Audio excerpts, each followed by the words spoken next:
देखिए जगत गुरु तत्वदर्शी संत रामपाल जी महाराज के मंगल प्रवचन। अपना हल्का तेज पुंज करके इस विध हम आपको मिलते हैं। देखो, धर्मनी जो वही छवि जग जाऊं तो होए विकल, ये निरंजन राऊ, ये काल निरंजन विकल हो जाएगा, दुखी हो जाएगा, इसकी बुरा हाल हो जाएगा। और सब जीव तब मोही लोलावे और उजड़े भव सब लोक ही जावे, इसका उजड़ जाएगा सारा लोक। ताते गुप्त राखों जग भाऊ और शब्द संदेश जीवन समझाऊं। वो शब्द जिससे मोक्ष होगा उस जीवों को बता रहा हूं मैं। और शब्द परख चिन्ह मोए कोई, गह प्रतीत घर पहुंचे सोई। जो मेरे इस नाम न ले लेगा वो सतलोक चला जाएगा। कहे कबीर सुनो सुकृत अंसा, दरस पुरुष भेटू चित संसा। अब तुम बेग चलो संसारा, अब जल्दी जाओ संसार में। और जीव चेता हो करो पुकारा, पुकार पुकार के आंखों देखा, डंडोरा पीट दे, मुनादी कर दे और डोल के डंके पे बता दे सच्चाई को। तो वहां जब इतना सुख देखा, यहाँ का इतना अड़ंगा, यहाँ सुख नाम की वस्तु नहीं।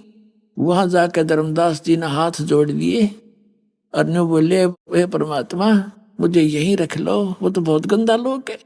हे दाता, वहां तो एक दिन मृत्यु होनी है, कोई किसी का नहीं, और मुझे यहीं रख लो। जब परमात्मा ने कहा, बेटा ऐसा नहीं रखा जा सकता, तुम यहां से गए थे, तुम परिपूर्ण थे भक्ति से, तुम हंस थे, अब तुम काग बन गए, एक एक पैसे को भटक रहे हो क्योंकि तुम्हारी पूंजी खत्म होगी पुनों की। आपको ऐसा मंत्र दूंगा, सतनाम, जिसकी एक सुमरण भी कर लेगा उसका कितनी कीमत हो जाएगी। सतनाम पालड़ रंग होरी हो, 14 लोक चढ़ावे राम रंग होरी हो। 3 लोक पासेंग धरे रंग होरी हो, तो ना तुले तुलाया राम रंग होरी हो। कहते एक सतनाम ऐसा दूंगा, श्वास उश्वास से अधिकारी से लेकर इसका सेवन करेगा तो इतनी वैल्यू मिलेगी आपको, उसकी इतनी कीमत है कि यहाँ के एक ब्रह्मांड ने सारे ने एक में धर दे। 14 लोक हैं इस ब्रह्मांड में, और 3 लोक ये अलग हैं, पृथ्वी लोक, स्वर्ग लोक और पाताल लोक। कहते इन न तो 5 सिंह रख दे, इनका तो कोई सौदा नहीं। और वो 14 लोक एक पालड़े में रख दे, तखड़ी के में, और एक में धर दे। एक श्वास उस श्वास के सतनाम की कीमत, तो ना तुले तुलाया राम रंग होरी हो, तो भी उसका पलड़ा भारी रहेगा एक सिमरण का। और पुण्यात्मा आप कितने करोगे जब जाकर वहां जाने योग्य हो गए, आप कितने परिपूर्ण थे भक्ति से, कितने खाली हो गए नकली साधनाओं से, इसे खूब अंदाजा लगाया जा सकता है। तो क्या बताते हैं देखिएगा, अब तुम बेग चलो संसारा और जीव ही चेतो करो पुकारा।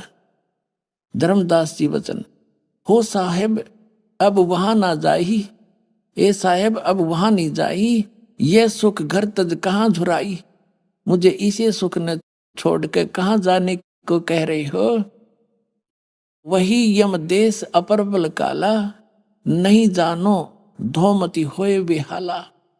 ये परमात्मा, मैं जब तक नहीं ज्ञान हुआ था तब तो गंध में पड़ा ही था, वो तो काल का लोक है, वहां नहीं जाऊं। एक शब्द है इसका धर्मदास जी का, मोहे राख लियो महाराज हमसे बिगड़ी है, मोहे राख लियो महाराज हमसे बिगड़ी है, बिगड़ी है महाराज हमसे, बिगड़ी है महाराज हमसे बिगड़ी है। वहाँ मत भेजो महाराज काल की नगरी है वो, मत भेजो महाराज काल की नगरी है। बहुत रोए परमात्मा का गए।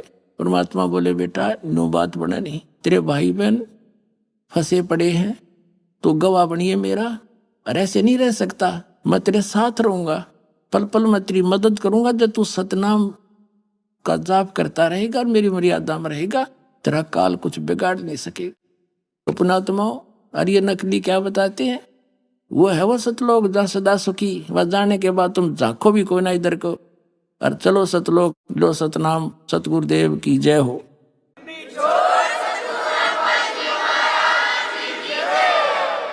पुण्यात्माओं, धन्य भाग हैं आपके।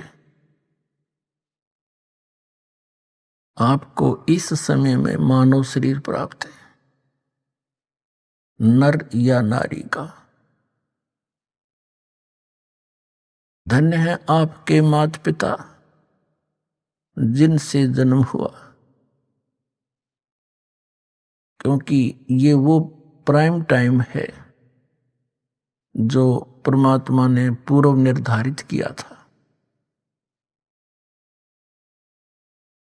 आज दिन के सत्संग में भी आप जी को यही ज्ञान दिया गया था कि आप जी जिस लोक में रह रहे हो ये लोक रहने का नहीं है, लेकिन अभी तक इस काल भगवान ने अपने नकली संतों द्वारा, इन झूठे सतगुरुओं द्वारा आप जी को भ्रमित करवा रखा था। और इनके द्वारा बताई गई जो भक्ति विधि और साधना थी वो यूजलेस थी, शास्त्र विधि त्याग का मनमाना आचरण था, जिस कारण से हम इस काल के जाल को न तो समझ सके और न इससे निकल सके। अब इस काल के इस जाल का नाश करने के लिए, अज्ञान का नाश करने के लिए स्वयं परमात्मा सतलोक से चलकर आते हैं, क्योंकि हम उसके बच्चे हैं। उन्होंने हमें अपने वचन से उत्पन्न कर रखा है, हम उनका अंश हैं। अपने का दुख अपनों को ही होता है। ये लोक है, यहां पर किसी का हाथ कट गया, किसी को कैंसर है, किसी का बेटा मर गया, किसी की बेटी मर गई, हाहाकार मची, कोई सुख का सांस नहीं ले रहा, सभी पीड़ित हैं, रंग से लेकर राजा तक, या कोई सुखी नहीं। लेकिन आप जी को बताया था कि ये औरों से थोड़ा सा हल्का दुख हो, हमने उसी को सुख मान रखा है। कबीर साहब कहते हैं झूठे सुख को सुख कहे ये मान रहा मनमोद, ये सकल से बिना काल का और कुछ मुख में कुछ गोद। इस काल भगवान के इस जाल को समझाने के लिए स्वयं परमेश्वर को आना पड़ता है, अन्यथा ये किसी भी जीव को रास्ता नहीं देता, सबको मिसगाइड कर देता है। जैसे बड़े बड़े महापुरुष जितने भी ये गुरु पद पर विराजमान पहले हुए हैं या जो वर्तमान में हैं, ये परमात्मा की बहुत प्यारी आत्मा है, कबीर भगवान की। वैसे तो सारी उसकी प्यारी आत्मा है, लेकिन ये बहुत ज्यादा भक्ति युक्त थे। ये पूर्व जन्म के पुण्यकर्मी प्राणी थे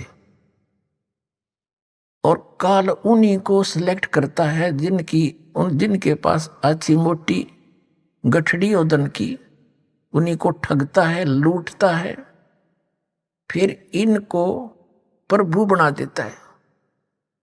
ये फिर साहेब कहने से प्रसन्न होते हैं।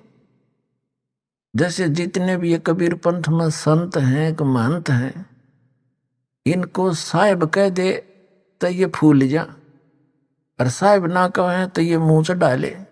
साहेब माने भगवान है, ये जीव भगवान बन बैठा, और 1 मिनट में मृत्यु हो जा, फिर गधा बने अंडा। वो साहब है, पीछा छुटवाना चाहिए था, वो बकवास घर कर गई अंदर। इनके पूर्व जन्म के संस्कार अच्छे हैं। ऐसी पुण्यात्माएं जो किसी भी अक्षेत्र में इनकी रुचि हो जाए, उसी में ये बहुत अग्रसर हो जाते हैं। यदि यही संत इस राजनीति के अंदर चले जाते तो वहां भी इनकी ये दशा होती, प्रधानमंत्री पता नहीं कितने कहां तक पहुंच जाते। और ये एक दूसरे काम लाग गए, जनता का, भक्तों का, मनुष्य का जीवन नाश करने का ठेका ले लिया इन्होंने। तो ये पुण्यकर्मी प्राणी हैं और इनके पूर्व जन्म के संस्कार बहुत अच्छे हैं, जिस कारण से ये इतने पाप करते हैं सारा दिन और फिर भी ये ठीक दिखे। इनके पूर्व जन्म की बैटरी चार्ज है, और जब यह बैटरी डाउन होगी, क्योंकि चार्जर आगे है नहीं, चार्जर का अर्थ है सत भक्ति शास्त्र अनुकूल साधना, वो कंप्लीट कोर्स पूरे संत से प्राप्त करके साधना भक्ति करे, तो उसका फिर से बैटरी चार्ज हो जाती है, अर्थात उसके पुनः स्टार्ट हो जाते हैं संग्रह होने। वो इनके पास है नहीं, और जिसका दुष्परिणाम इनको फिर अंत में भोगना पड़ता है। और आप भी बाहर लाद ले जाते हैं जनता को मिसगाइड करने का, परमात्मा के बच्चों को दिशाहीन करके, उनके अनमोल मनुष्य जीवन को नाश करके, और फिर स्वयं ये प्रेत योनि में जाते हैं या कि तक गधे की योनि भोग रहे होते हैं।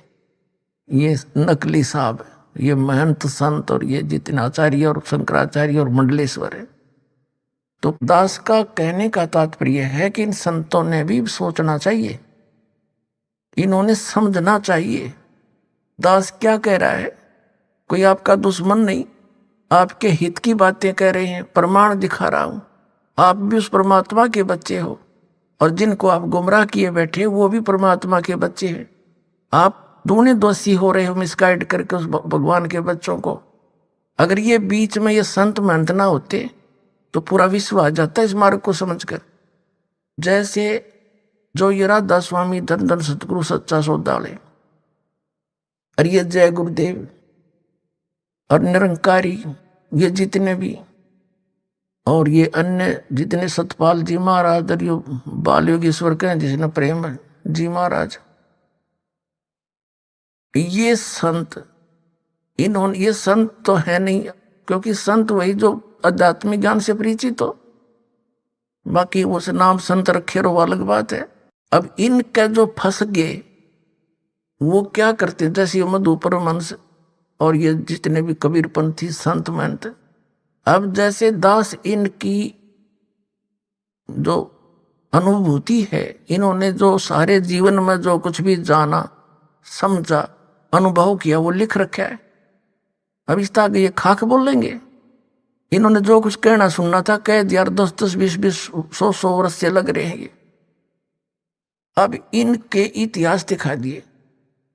अब अपने गुरुजी के बारे में जो कुछ भी कोई उस पंथ से संबंधित इस दास के वचन सुनता है तो उनका समाधान वो किससे कराता है? अपने गुरुजी से। अब गुरुजी कैसे स्वीकार करे कि भाई मैंने यू सच्चा है, मैं झूठा हूं? क्यों? उसके आगे उसके सामने अहम अट जाएगा, ईगो है उसके अंदर। और यह ईगो इस जीव की सबसे बड़ी दुश्मन है। कबीर साहब कहते हैं, राज तजना सहज है और सहज त्रिया का ने मान बढ़ाई ईर्षा दुर्लभ तजनाइए। अरे इनके तजे बिना भगवान नहीं मिले। अब ये फिर अपने ही गुरुओं से पूछते हैं तो गुरुजी वो गुरु कह देते नहीं, उसको क्या पता। अब जैसे राधा स्वामी वालों की दास नवा सारी इतिहास दिखा दी और परमात्मा जिन महापुरुषों ने भगवान पाया उससे मेल करा दिया, वो फेल कर दिए। ये कबीरपंथी सारे फेल कर दिए। और जितने भी आचार्य शंकराचार्य थे इनके पास कख ज्ञान नहीं था, इनका इतिहास दिखा दिया जनता को, ये सारे फेल हो लिए। इनके पास जवाब नहीं है तो जनता आज कोई पागल नहीं है, अब खूब समझेंगे अपने जीव उसको। और ये जो नकली संत महंत कबीरपंथी या दूसरे हैं ये ना होते, जैसे जो श्रद्धालु इन संता के नहीं फंसे हैं और एक कॉमनली जैसे कोई मंदिर मस्जिद में जा रहे हैं, मंदिर में जाते हैं, आप पे पूजा करते हैं, व्रत करते हैं या साला सर वैष्णो देवी घूम जाते हैं, उन्होंने जब ये ज्ञान देखा सुना और प्रमाण देखे पुराणों में तो तुरंत आगे वो फटाफट आने लगी हुई। तो बात सच्ची है, जिन पुराणों को हम रोज पढ़ते थे और जिनको सत्य मानते हैं उनमें क्या लिखा रही है, धर्मगुरु क्या बकवाद कर रहे हैं, इन्हें बैठा दिया हमारा। तो वो सीधे आगे और दूसरे अभी अटके बैठे हैं क्योंकि वो किससे पूछे? अपने गुरुजी से। गुरुजी तक जिसकी नहीं पहुंचे तो अपने उस आसपास के भगत भाइयों से। वो भगत भाई वो बांग पी रहे हैं जो उनके गुरुजी ने प्यार रखी है। तो वो इसलिए अभी वो ज्यादा बाधा बन रही है, कुछ दिन और लगेगा, इनकी जड़ निश्चित कति करेन की तरह काट के धर दूंगा और फिर आप आ जाएंगे बाज के।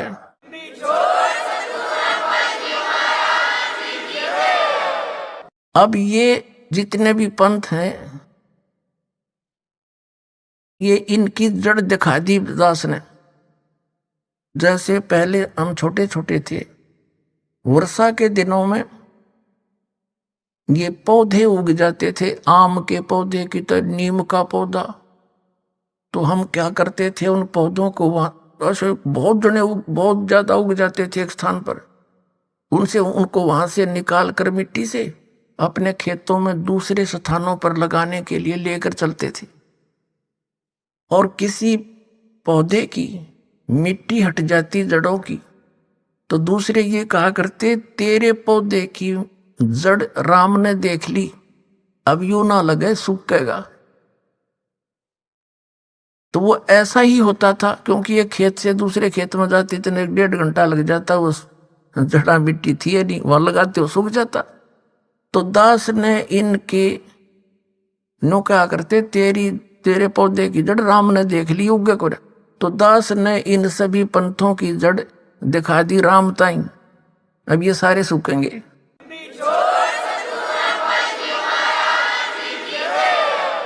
अब जैसे कोई बड़ा पेड़ हो ना और वो टूट के भी गिर जा जड़ समेत, तो महीना 20 दिन तो उसमें फिर भी हरे पत्ते रह जाया करें, पर वो दिया कंडे वो, तो ये सारे से कर दिए, थोड़े दिन में सारे सूख जाएंगे और भगतात्मा जान जाएंगे। खकता इनके पास, इतना अनमोल जीवन नाश कर दिया, 3-3 4-4 पीढ़ी डबो दी इन राधा स्वामी वालों ने, इन कबीर पंथियों ने। तो पुण्यात्माओं, सत्संग किसे कहते हैं? सत्संग वो है जिसमें केवल सत्य बताई जा, झूठ का समावेश ना हो। और इनके पास सारी झूठ, सतनाम की चीज नहीं इनके पास कोई भी, तो वो सत्संग नहीं है। अब सत्संग का अर्थ है परमात्मा की महिमा, परमात्मा की गुण बताई जा, कि परमात्मा कैसा है, कौन है, कहाँ रहता है, और परमात्मा की हम खोज कर क्यों रहे हैं, उससे हमें लाभ क्या होगा, ये सारा ज्ञान। और फिर वो भगवान प्राप्ति कैसे होगी, तो ये सब मिलाकर सत्संग कहलाता है। अब जैसे अब दास जो सत्संग जिस उद्देश्य से कर रहा है, इस दास का उद्देश्य है कि आप जी को जहां जहां आप लगे हुए हो और उस संत या महंत या पंथ को और उस ज्ञान को सत्य मानकर पहले उन्हीं से परिचित कराऊं कि आप किस वस्तु को, कौड़ी को आप लाल लिए फिर रहे हो, और ये सब प्रमाण रह कर देने का दास का उद्देश्य है कि आपको इतना ट्रेंड कर दूं कि आप स्वयं परख लो और नकलियों ने छोड़ दो। जैसे एक समय एक नगर में 2 बनिए रहते थे, 2 वैसे। तो उनमें से छोटे भाई की मृत्यु होगी, 2 भाई थे और छोटे भाई के 2 लड़के थे।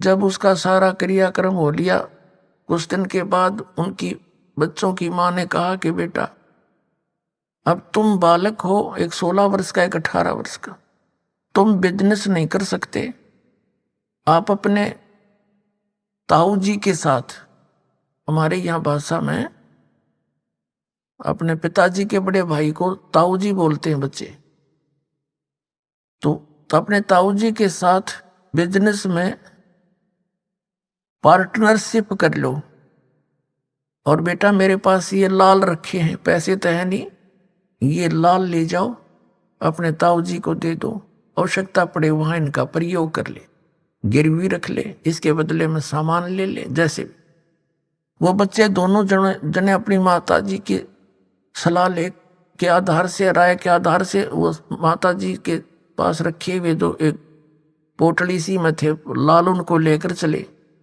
अपने ताऊ जी से जाकर प्रार्थना की कि मेरी माता जी ऐसे ऐसे कह रही है, उतने ताऊ जी ने कहा कि बेटा मैं भी ये चाहता था, आप मेरे साथ लगो और सब मिलकर हम अपना बिजनेस करेंगे।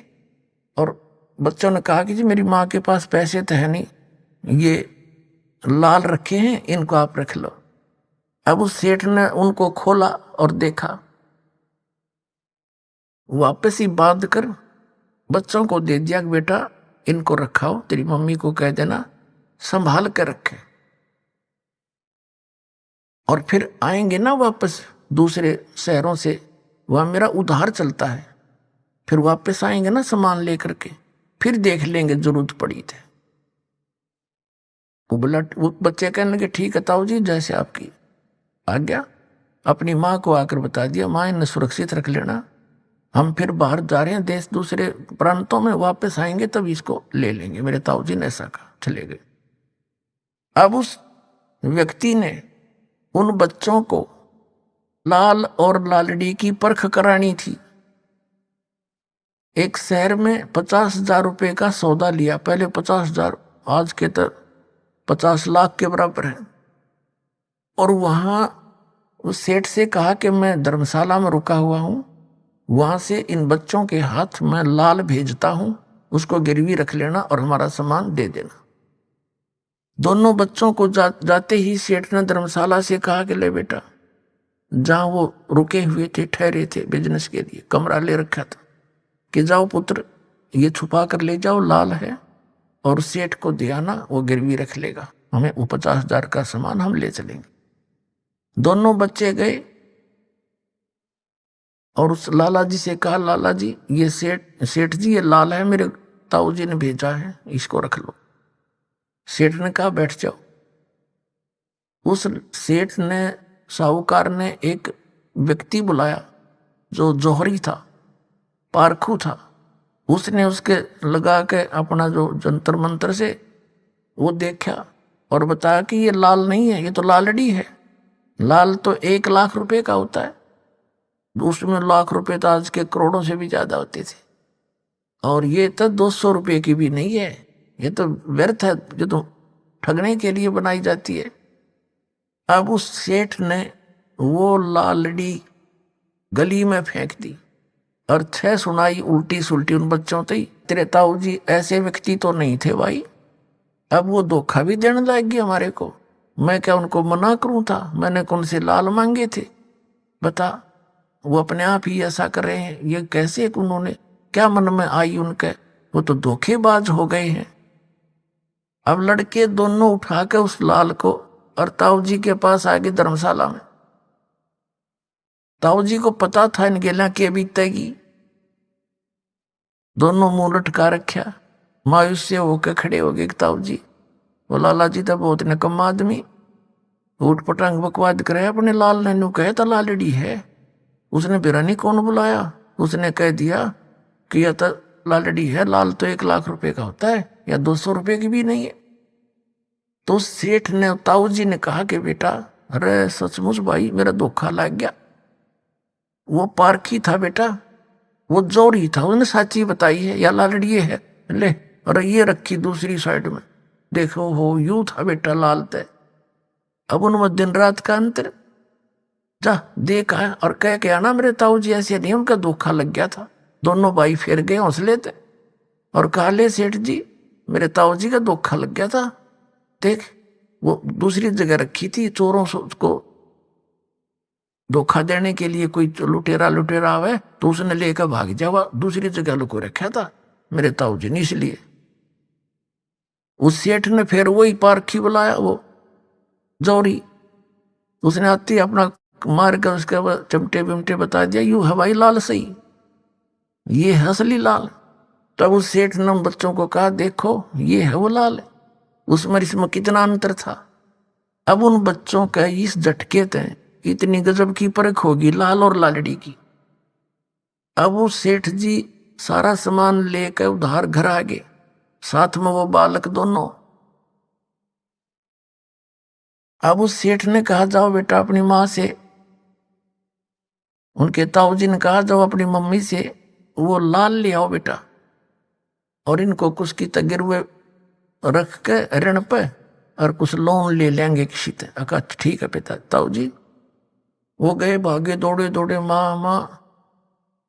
आगे बेटा, कहा गया आजा रोटी खाओ। अकना पीछे रोटी खाएंगे, पहले वो लाल दे, ताऊ जी को बहुत कर्जा हो गया है और किसी से ऋण लेंगे। अगले बेटा ले जाओ, नो के नो रखे। उन बच्चों ने सोचा अरे देखते ले लाल है कि लालड़ी। उन्होंने वहीं की छड़ी खोल लिया अपने आंगन, अपने कमरे में अंदर। वो तो लालड़ी थी। वो कहने लगे माँ आप भी बड़ी बोली हो, ये लाल नहीं है, ये तो लालड़ी है सारी। ओए होए बता देख, किसी बोली है आपने लाल लालड़ी का नहीं पता। तो वह कहने लगी भाई मुझे तो मालूम नहीं, मन तेरे पिताजी के समय के रखे थे, मैंने सोचा लाल है ये। तो वो आए फिर उस ताऊ जी के पास और कहने लगे ताऊ जी मेरी माता है ना बड़ी भोली भाली है, उसको पता नहीं लाल और लालड़ी की। वो लाल नहीं थी कोई भी, वो तो सारी लालड़ी थी। तब उस सेठ ने कहा बेटा जी ये जब तुम मेरे पास लेकर आए थे ना, ये उस दिन भी लालड़ी थी। यदि मैं कह देता ना ये लालड़ी है, तेरी मान्यों कब है वो कि मेरे सिर पर धनी नहीं रहा, बड़का न बकावे है, मारे लाला न भी लालड़ी बतावे है। आज बेटा तुम ऐसी योग्य कर दिया, तुम नाप पर फेंक दिए ठाक है। तो पुणात्मा दास आपको वो पारखी बनाना चाहता है। इन नकलियों ने सब न छोड़ के और लाल ग्रहण कर ले, आके अपना कल्याण कराओ। धनी हो भक्ति का, आपका मोक्ष आपके परिवार का मोक्ष होगा।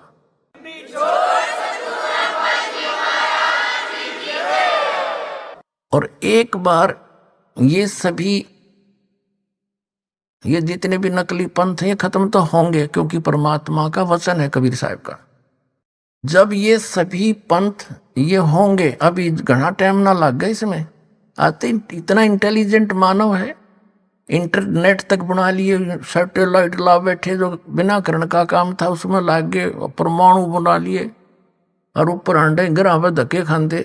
बताओ खाकी खो क्या के है बता। ये अपना जो पीछा छुटाना है या भक्ति करके चलेंगे सतलोक में, ये बनावांगे असली, ये विज्ञान है जो तत्व ज्ञान, इसको समझेंगे, इस तरफ सब डाइवर्ट होंगे एकदम। अब जिस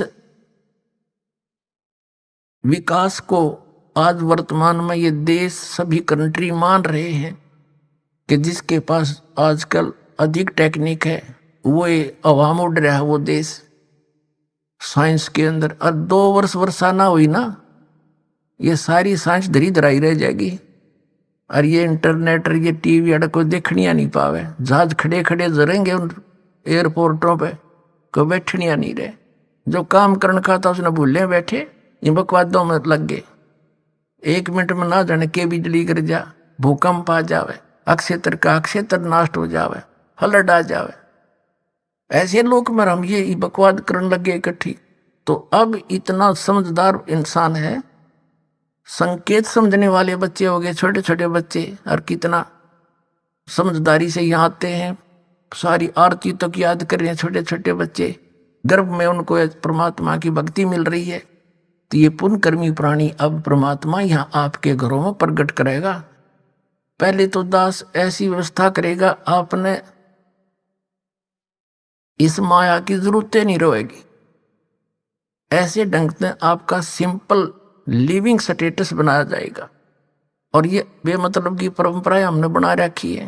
एक बेटी ब्याहना मुश्किल हो जाता है एक व्यक्ति ने, और इन मायाधारी मस्करों ने इतनी ये बकवाद की परंपरा बना दी है, वो सब खत्म करी जाएंगी और केवल परमात्मा पर विश्वास किया जाएगा। बच्चों का भी और लड़की का विवाह एक बिल्कुल सिंपल वे से करेंगे। बेटी को हमने कैर बना लिया, इतना अच्छी और शरीफ होती है लड़की, और उसको हमने अपना दुश्मन बना लिया, गर्भ में मारने लगे सिर्फ इसलिए अपनी कुपरंपराओं के कारण कि दहेज देना पड़ेगा।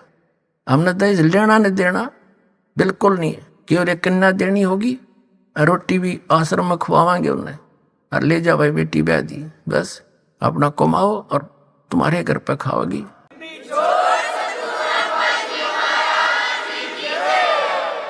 तो 90% हमारे सिर का वजन हट जाएगा जब हम इन बकवादा न छोड़ देंगे, जिसके लिए हम दिन रात नहीं पढ़ते और वो पूरी होती नहीं, कर्म नरे बिगड़ जा। परमात्मा साथ होगा, आपको आवश्यक वस्तु ऐसे देगा सोच भी नहीं सकते। परमात्मा क्या नहीं कर सकता। आपको अभी तक भगवान की महिमा सुनी है, आपने बरती नहीं है। यहां आप उस परमात्मा के गुणों को प्रयोग करा करोगे और दांता तला उंगली दबाओगे, भगवान सचमुच आज भी ऐसा कर रहा है। क्या भगवान के गुण बदल जाते हैं?